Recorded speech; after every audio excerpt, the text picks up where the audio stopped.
Bonjour à toutes et tous et bienvenue pour ce nouvel épisode sur Kineo Web. C'est un immense plaisir aujourd'hui d'accueillir à nouveau notre invité de marque Cédric Daniel pour une nouvelle interview un petit peu particulière aujourd'hui parce qu'on va faire sous format de cas d'étude. Et on va commencer par répondre à la question faire des économies en faisant soi-même, est-ce vraiment une bonne idée? Et je te laisse, Cédric, commencer par répondre à cette question avant d'introduire directement le cas d'étude et de le présenter. Salut Julien, bonjour à tous. Ben voilà, un sujet intéressant parce que c'est un sujet avec lequel on est confronté avec Impulsio régulièrement. Je pense qu'on peut faire le parallèle assez facilement sur la notion de bricolage. On voit dans le monde du bâtiment plein de gens bricoler. Alors, quand je dis bricoler, c'est on a notre propre maison, notre appart, et on décide de faire beaucoup soi-même. Alors, et ça peut être parce qu'on aime faire ça, on aime utiliser ses mains, et puis les kinés aiment utiliser leurs mains normalement, puisque les kinés, c'est des manuels. Donc, eh ben, on se dit, tiens, j'ai envie de faire moi-même. Et puis, il y a cette notion d'économie. Oui, on peut bricoler, on peut se passionner pour ça, on peut apprendre plein de choses sur Internet, il y a plein de tutos, on peut faire beaucoup de choses, mais on ne peut pas être professionnel dans tous les domaines. Et c'est comme quand on voit une entreprise, une camionnette avec des lignes sur tout ce qu'ils savent faire en tant qu'entrepreneur. J'ai une connaissance qui avait coutume de dire, plus il y a de lignes sur une camionnette, moins il y a de compétences. C'est-à-dire qu'on peut bricoler dans tous les domaines, mais on ne peut pas être pro dans tous les domaines. Et je pense que dans la création d'un cabinet, c'est ça. Oui, on peut faire par soi-même, on peut prendre des renseignements à droite, à gauche, les forums et tous les éléments, mais je pense que le plus important, c'est, on a déjà abordé le sujet, pour être un bon soignant, il faut être déchargé de tous les éléments parasites, que ce soit financiers ou autres. Pour se consacrer à son soin et pour être pleinement dans son soin avec son patient, eh ben, de vouloir mener de front la création d'un cabinet, le réaménagement d'un cabinet et être aussi un bon soignant, je pense que c'est un peu compliqué. Donc, je suis convaincu avec l'expérience qu'il vaut mieux rester à faire ce que l'on sait faire et ce que l'on maîtrise, c'est-à-dire prendre soin de nos patients et déléguer cette notion-là à des gens professionnels dans le domaine et qui ont optimisé tous les éléments pour qu'à la fin, ce soit un succès à la fois dans l'environnement de travail qu'ils auront et qu'il n'y ait pas de surprise financière. Ouais, ok, merci. Ouais, donc effectivement, faire par soi-même, ça peut paraître comme ça une bonne idée pour faire des économies, effectivement, mais souvent on se rend compte qu'on est vite limité et que on prend beaucoup de temps aussi quand on n'a pas les compétences. Et c'est vrai que le temps, c'est aussi de l'argent pour le coup. Euh, Est-ce que tu peux me présenter, enfin nous présenter le cas d'étude alors c'était quelque chose qui était parti en fait en solo au départ. Est-ce que tu peux me présenter un petit peu ce cas d'étude pour cette interview? Alors, pour présenter brièvement ce sujet, c'est tout simplement l'architecte avec qui Impulsio travaille, avec qui on est en partenariat, qui a eu des kinés qui sont venus la voir en disant, voilà, nous, on a envie de... C'est un cabinet qui était existant dans un village en Alsace et qui a décidé de prendre une parcelle sur une zone qui était en train de se développer, une zone artisanale que la ville avait décidé de développer. Ils ont réservé une parcelle et forcément, l'architecte leur a demandé, sachant qu'elle a déjà l'habitude de travailler avec moi, elle leur a demandé certains éléments qu'elle connaît propres au kiné et ils ont fait ce que l'on a déjà appelé dans d'autres interviews la lettre au Père Noël. Donc, ils ont imaginé leur cabinet idéal, soit, et ils ont donné leur cahier des charges qu'ils avaient fait eux-mêmes. Et ils étaient sur une idée d'un cabinet de 250 mètres carrés, vraiment la lettre au Père Noël. Le cabinet très sympa, hein, j'imagine bien qu'il aurait été tip top. Mais après, ben, mon architecte, ils avaient aussi rencontré une entreprise de construction et l'architecte et l'entreprise de construction leur ont fait un devis, ont chiffré leur projet et sachant qu'il y avait le coût d'acquisition du terrain et en plus le coût de construction, et on ne parle pas encore là-dessus après de l'aménagement et du matériel à rajouter. Et c'est simple, le budget de construction, enfin l'enveloppe globale construction, terrain et tout, représentait plus du double de leur capacité de remboursement. Et donc là, ben, ils se sont dit, ben, en fait, on va pas pouvoir le faire, ça. Du coup, le projet ben, allait tomber à l'eau. Et ma partenaire architecte leur dit, écoutez, moi j'ai l'habitude de travailler avec Impulsio. Moi, ce que je vous propose, c'est de contacter Impulsio pour que vous puissiez éventuellement revoir votre cahier des charges, peut-être recalibrer les choses et voir s'il y a moyen de faire rentrer tous les éléments dans votre enveloppe. Voilà, ça peut valoir le coup d'essayer ça. Et ils m'ont contacté. Et sachant que normalement, mon architecte, et c'est force de cette expérience qu'elle a vraiment décidé, même des contacts entrants directement chez elle, elle veut inclure mon intervention maintenant parce que ça fait gagner du temps à tout le monde. Jusque-là, c'est moi qui l'a sollicité et puis elle intervenait. Et là, elle a dit, exemple de plus où il faut qu'on travaille directement ensemble pour gagner du temps. Donc, je les ai rencontrés, ces kinés. Je leur ai présenté ce qu'Impulsio était capable de faire. On a revu leur cahier des charges parce que l'idée, c'était pas de tout modifier. Il y avait une certaine philosophie, donc on a gardé leur philosophie de travail. On a juste revu leur cahier des charges et on a réfléchi sur la capacité de créer un cabinet qui soit évolutif.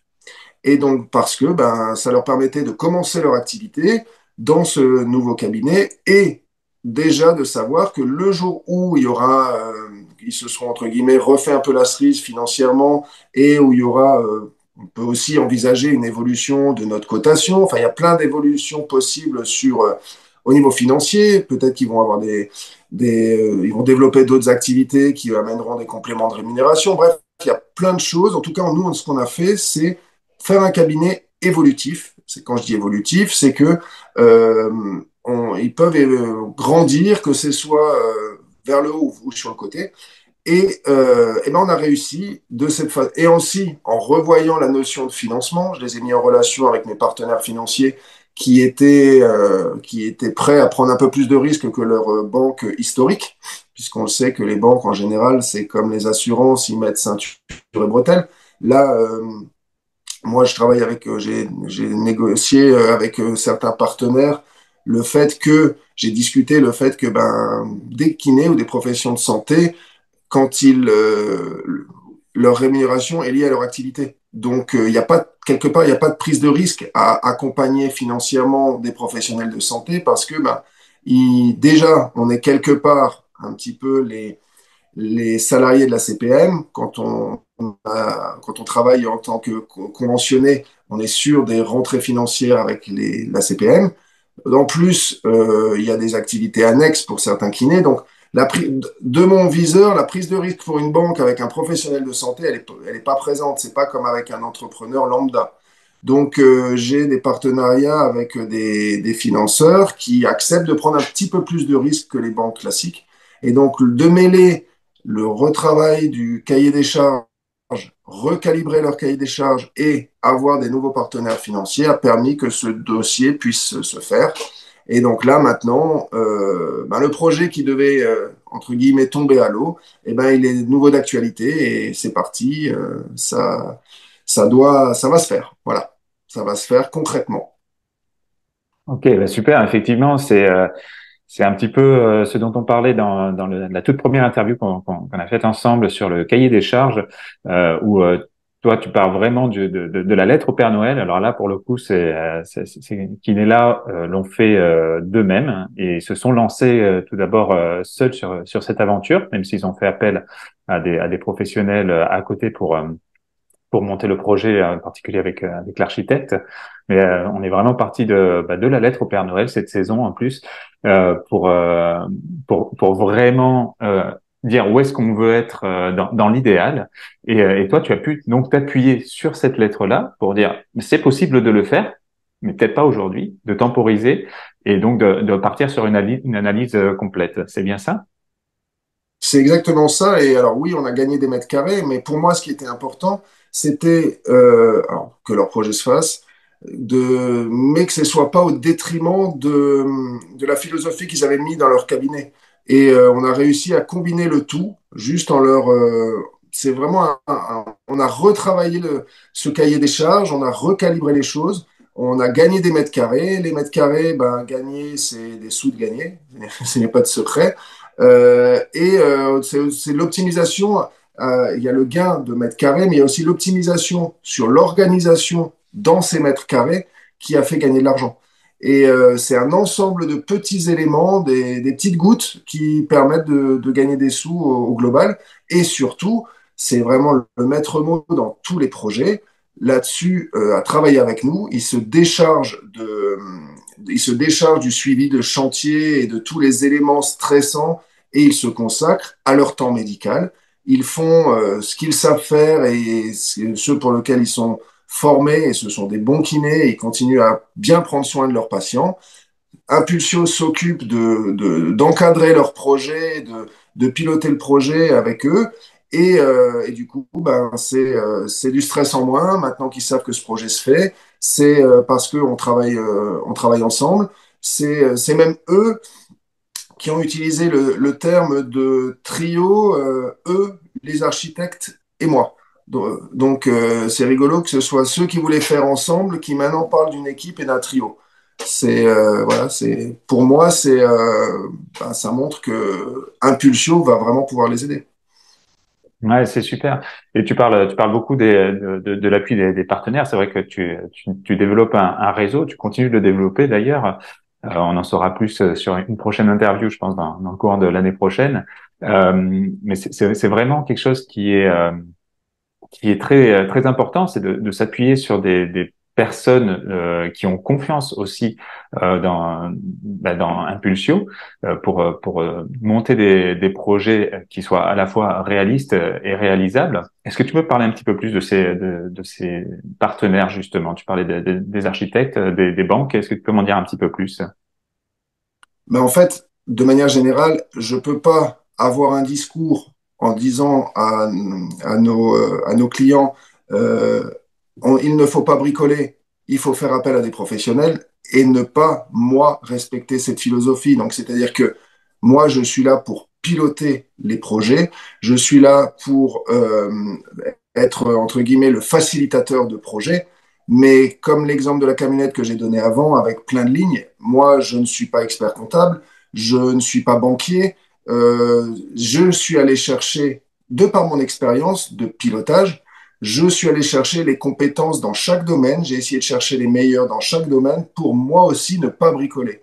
Je pourrais très bien, Impulsio pourrait bricoler, c'est-à-dire chercher des infos. Tiens, une petite étude de marché, comment on fait une étude de marché, aller sur les forums. Moi aussi, fonctionner comme font beaucoup de kinés, aller pêcher des infos à droite à gauche pour faire une cuisine, c'est pas la philosophie d'Impulsio. Et je ne peux pas donner des conseils et ne pas me les appliquer. Et donc, Impulsio, ça a été ça, ça a été un gros travail au démarrage, d'aller chercher les partenariats dans tous les domaines. Donc, c'est soit au niveau architecte, voilà, c'est un gros poste pour nous, la notion d'architecture, que ce soit architecture, bâtiment ou aménagement intérieur, parce que l'aménagement dans le médical, c'est pas juste aller chez Ikea et prendre le modèle de rangement avec des box.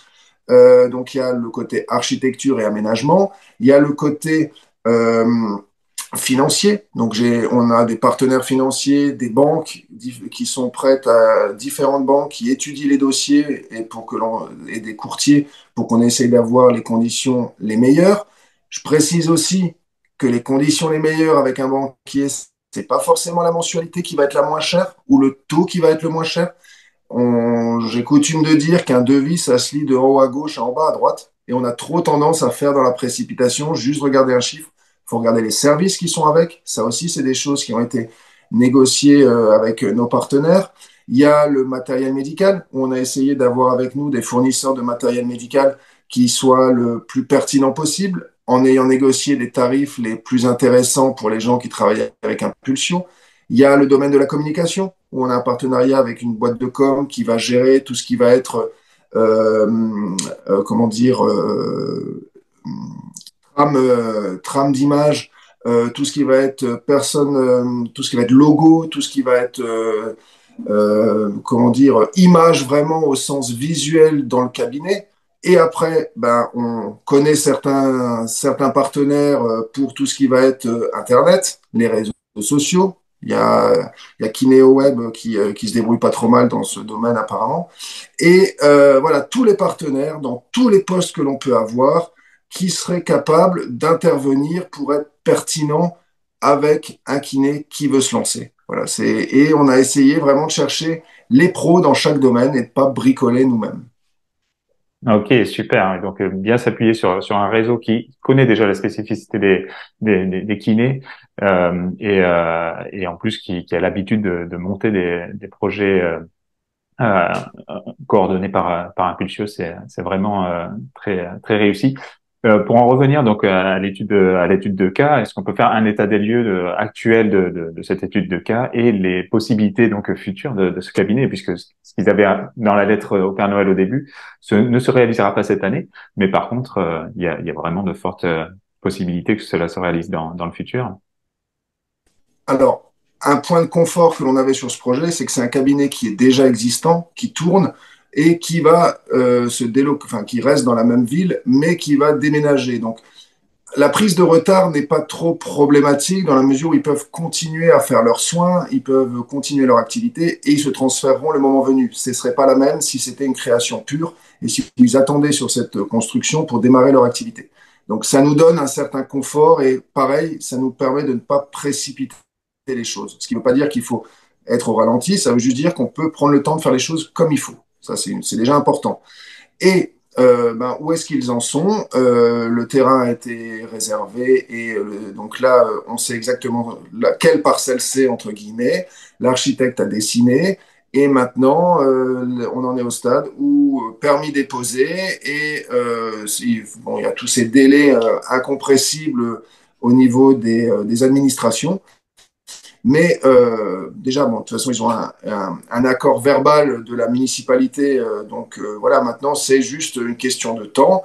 Et après, ça va être réussir à bien gérer le timing avec le constructeur, puisque là, ça a été choisi. Le constructeur a été choisi aussi et validé. Et leur financement, ils l'ont obtenu. Voilà, tous les éléments sont en place. Maintenant, on sait comment c'est.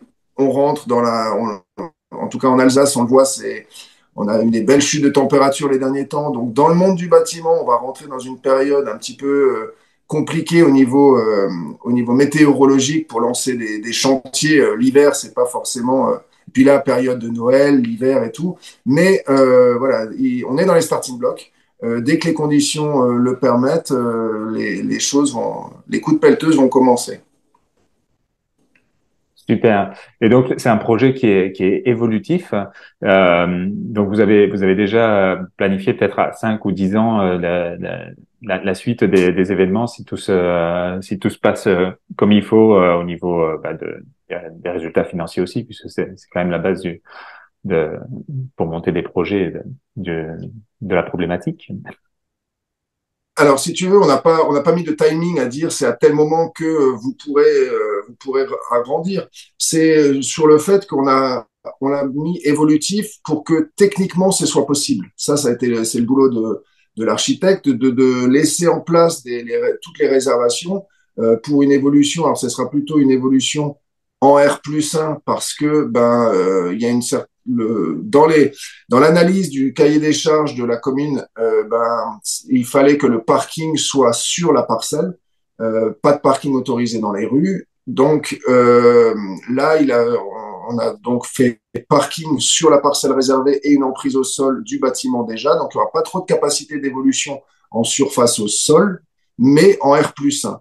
Donc rajouter un étage.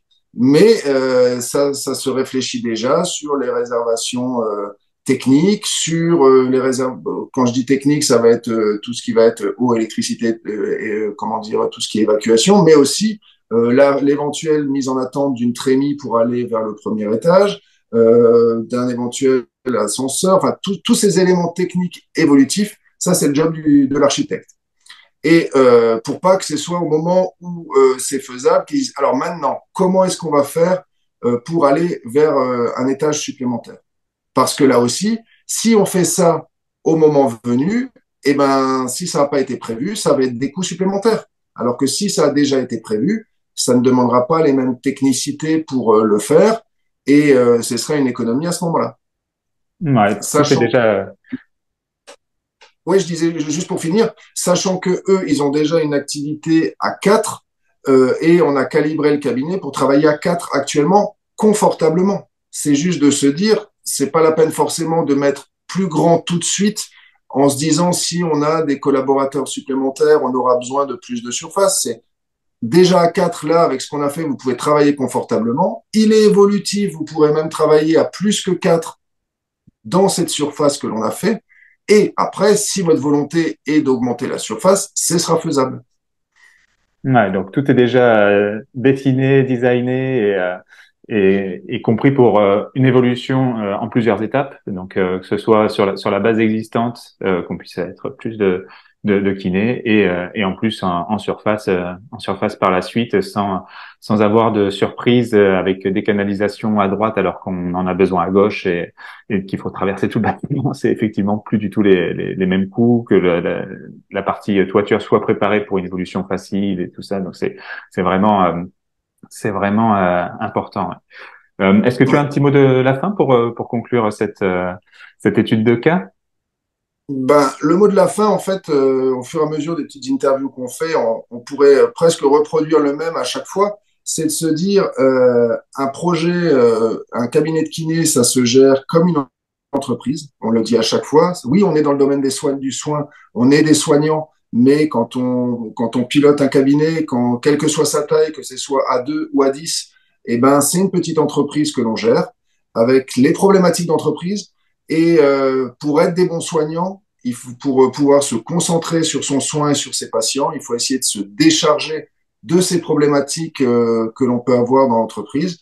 Et c'est ce qu'essaye de proposer Impulsio, c'est quand on a des projets, restons soignants, concentrons-nous sur ce qui va permettre de payer le projet, c'est-à-dire la rémunération des soignants de par les soins qu'ils prodiguent, va permettre de mener à bien ces projets. Nous, on est là pour optimiser les projets, pour piloter les projets et pour faire gagner, au final, faire gagner de l'énergie aux soignants, de lui libérer du temps personnel, parce que c'est important aussi pour être des bons soignants d'avoir du temps personnel et d'avoir un équilibre vie privée, vie pro. Et quand on essaye de mener de front les soins, piloter un projet de cabinet et essayer d'avoir du temps personnel, c'est mal fichu. Il n'y a que 24 heures dans une journée et on a du mal à tout mettre.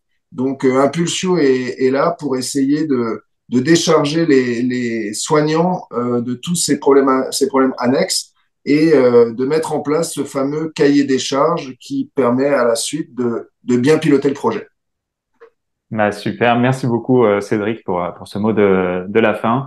Effectivement, bah, on a vu concrètement bah, ce que tu faisais comme travail au travers de cette étude de cas où on part d'une lettre au Père Noël qui a failli ne pas aboutir à quelque chose qui est en train d'aboutir et qui est en train de voir le jour et qui est surtout qui a une visibilité sur du long terme avec des possibilités d'évolution comme il le souhaite vraiment. Donc ça c'est et puis qui pourra s'adapter puisque la vie c'est pas non plus c'est pas linéaire, donc ça va s'adapter au fur et à mesure. Mais en tout cas, tout est déjà designé pour les éventualités futures. Je te Et remercie. je fais une petite Oui. précision, une dernière précision, le côté évolutif aussi, c'est que ce local, on l'a prévu pour qu'il puisse avoir une réhabilitation éventuelle si le jour où ces kinés arrêteront, s'il n'y a pas forcément une suite avec un cabinet de kiné, ce bâtiment, on l'a aussi réfléchi pour éventuellement une réhabilitation sur une autre activité. Ça, Voilà. c'est pas négligeable non plus. Oui, donc du projet jusqu'à l'éventuellement une revente ou oui, donc c'est vraiment tout est déjà Global. prévu. C'est vraiment une vision globale, tout à fait. Bah, Exactement. merci beaucoup Cédric. Je te souhaite une très bonne journée. Je te dis à très bientôt pour une nouvelle interview. Bah, ce sera pour l'année prochaine pour le coup. Donc, bonne fête de fin d'année à toi. Merci Julien, merci pour ta confiance et bah, bonne fête de fin d'année à tout le monde. Merci beaucoup. Au revoir. Eh bien, merci d'avoir suivi cette vidéo jusqu'au bout. C'était encore une fois un immense plaisir de faire cette interview. Je te laisse aimer, partager, commenter et bien sûr t'abonner. Et surtout, n'oublie pas, ensemble, valorisons votre expertise.